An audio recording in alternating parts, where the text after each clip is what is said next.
A carne de frango é a mais consumida no Brasil. Estima-se que cada brasileiro consuma, em média, 43 quilos por ano. Somos também o país que mais exporta o produto. De acordo com o IBGE, foram mais de 5 bilhões de cabeças exportadas em 2015. O De Olho nos Bichos mostra os processos de produção da carne de frango na avicultura de corte.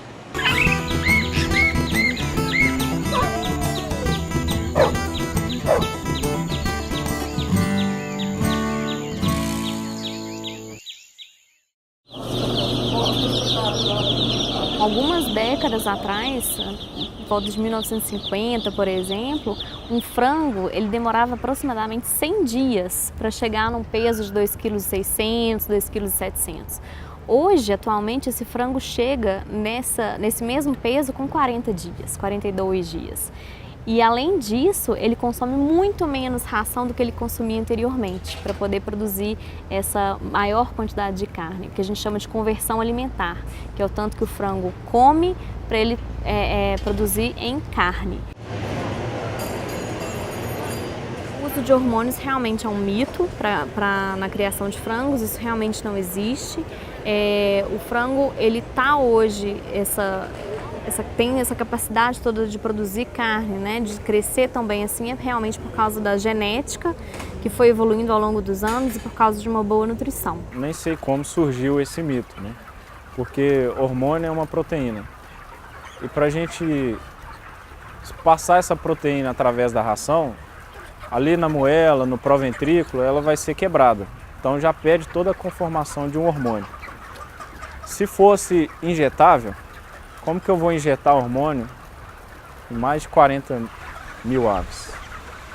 Então, a evolução da genética, da nutrição, do ambiente, que faz que o frango tenha esse desempenho.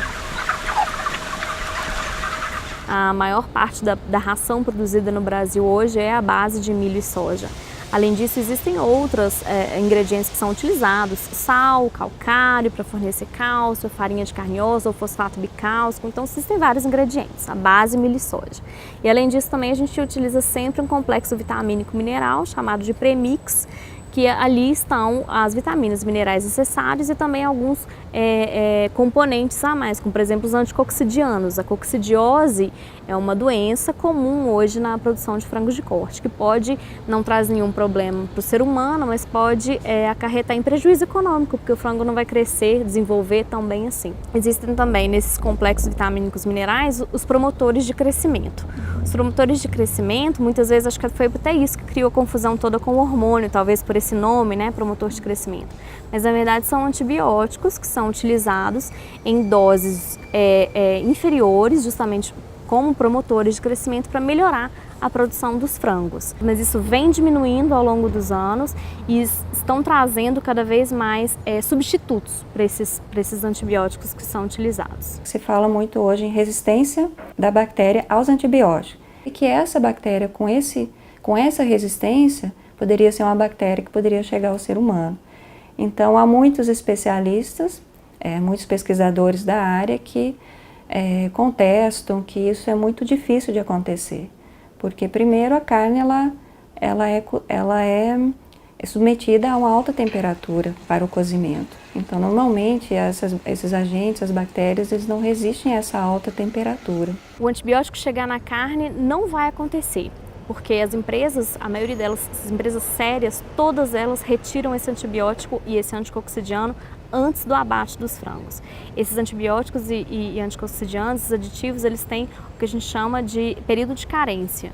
E as empresas sérias, todas elas respeitam isso. Então, eles são retirados um período antes do abate, 5 dias antes do abate, 7 dias antes do abate, de acordo com a informação que o fabricante vai te trazer. O nosso medo é isso, né? Pode haver problemas, pode haver empresas que não sejam tão sérias e aí pode trazer esses resíduos na carne, que não poderiam estar na carne. Então, essa é uma grande preocupação. O Frango Ferreira possui a própria fábrica de ração. Lá a gente mistura os ingredientes, os macroingredientes e junto com os microingredientes faz um preparo da ração, analisa todos os ingredientes. Depois do aval do controle de qualidade, esse alimento é processado, o grão, o milho, o farelo de soja, ele é misturado, daí sai a ração final. Ela é acompanhada com o nutricionista, ele faz os níveis nutricionais, ela é dividida em 6 fases. Tem a pré-inicial, a inicial, crescimento macho, crescimento fêmea, final macho e final fêmea. Cada fase tem um nível nutricional diferente para cada exigência do frango. E a ração final ela não tem nem promotor e nem agente anticoccidiano para não dar resíduo na carne. A ração ela sai da fábrica de ração por caminhões, graleleiros, eles vêm, descarregam no silo de ração, ela cai naquelas caçambas, tem uma rosca sem fim e vai distribuir em todo o comedor. Quanto menos de ração eu colocar aqui e mais de carne eu tirar, vai ser mais rentável para mim a produção. Às vezes ele está desconfortável, ele está com calor, por exemplo, e com isso ele vai gastar mais ração. Então, para mim, eu não quero que esse frango passe calor. Então eu vou cuidar do ambiente, tá? Um ambiente fresco aqui dentro. Nós estamos diante de uma das principais tecnologias de criação de frango de corte, né? A gente conhece esses galpões como galpão de pressão negativa. Tem vários exaustores que vão retirar o calor daqui de dentro e mandar para fora. Então o ar entra por uma extremidade e sai por outra. O princípio de funcionamento desse galpão é vedação, ele tem que ser bem vedado. Então o ar não pode entrar por nenhuma fresta, a não ser a entrada de ar. Então o frango chega aqui com o primeiro dia a 32 graus, ele precisa. E ele sai daqui com 44 dias, aqui com 19 graus. Então você sai de 32 para 19 no mesmo ambiente. E o ambiente ele é controlado automaticamente. Se vamos partir de uma temperatura desse frango aqui de 21 graus. A temperatura foi subindo, à medida que ela vai subindo, vai ligando mais exaustores.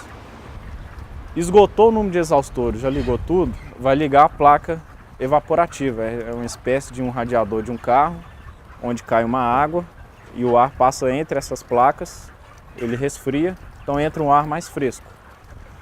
Não o suficiente para diminuir a temperatura, liga os chuveiros. Aí ele faz os nebulizadores, ele faz uma névoa de água aqui que refresca ainda mais o ar.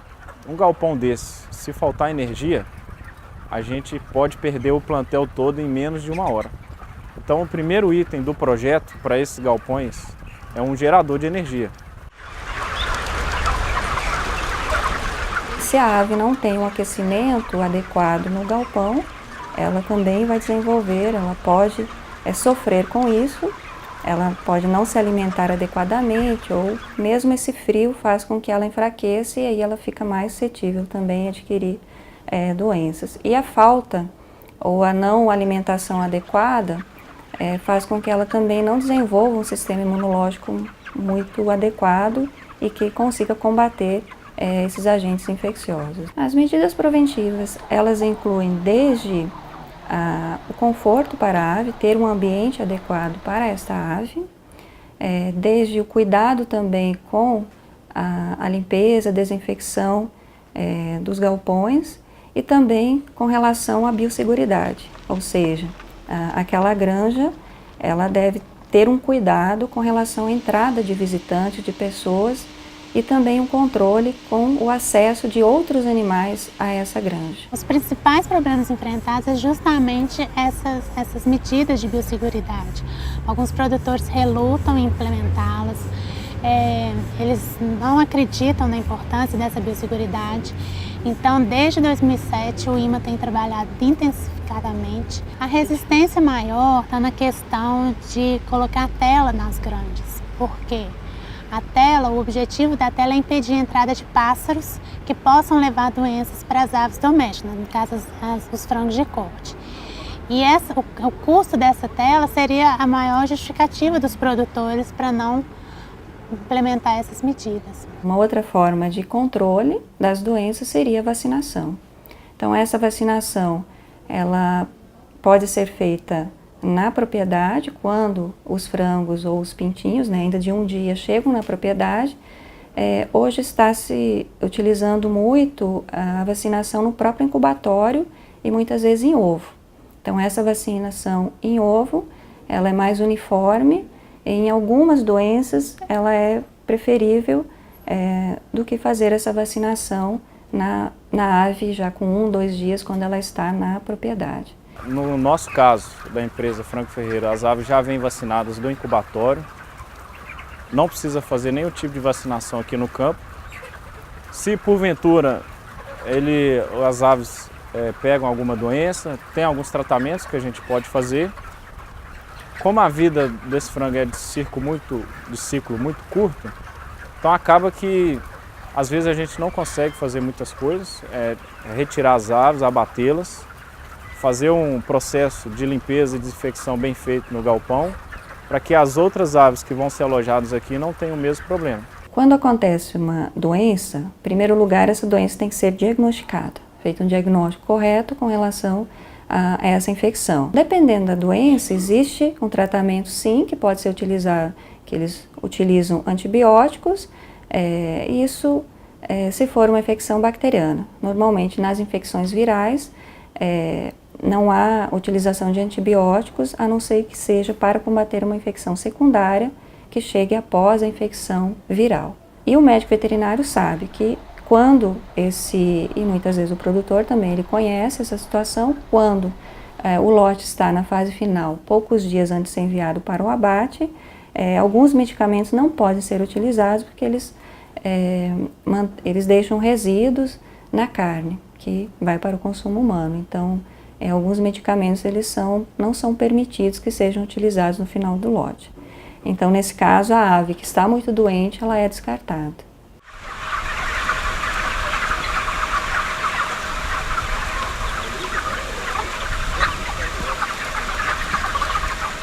Antes do abate, a luz ela fica bem... Aqui a intensidade ela aumenta, mas durante a criação a intensidade da luz é bem mínima. Porque o frango, vocês podem ver que eles estão calmos, tranquilos, e toda a ração que ele vai comendo, ele vai transformar em carne. Ele não vai gastar para ficar ofegando, para ficar agitado, para bater asa, para fazer outras coisas a não ser carne. Então o pessoal entra, cerca as aves em algum canto, vão colocando eles dentro das caixas, carrega os caminhões e vão lá para o abatedor. A gente tem que tomar muito cuidado com o frango de corte, muitas vezes no momento dele ir para o abate. Então, no momento, por exemplo, da pega do frango. O que é a pega do frango? É aquele momento que os pegadores de frango, que aqui no Brasil, na maioria das vezes, é feito por pessoas, a gente quase não tem a apanha automática, ou não tem até. Então, esses pegadores, eles têm que pegar o frango de maneira adequada, colocar esses frangos de maneira adequada nas caixas, para que a gente evite que esse frango sofra algum tipo de fratura, sofra cortes. Toda essa asa que for quebrada, toda essa coxa quebrada, esses arranhões, isso tudo vai ser jogado fora, vai ser condenado pelos órgãos de inspeção. Dentro do abatedouro, no momento de espera para o abate, tem que ter um ambiente adequado, prezando pelo bem-estar das aves, a gente vai até produzir muito mais, né? Se a gente não tiver uma densidade tão alta de criação, esse frango pode se desenvolver muito mais, ele vai ter muito menos competição entre um frango e outro, se a densidade não estiver tão alta, né? É uma densidade economicamente viável, né, que a gente está falando. Então, assim, eu acho que o bem-estar, ele tá para ajudar, né? Acho que a gente pode até melhorar os nossos índices de produção tomando alguns cuidados com o bem-estar animal. O frango brasileiro, ele tem muita qualidade, a gente não tem grandes problemas sanitários, é um frango muito bem aceito, a gente é o maior exportador de frango e acho que as grandes empresas sérias fazem de tudo para que a gente mantenha essa qualidade da carne do nosso frango.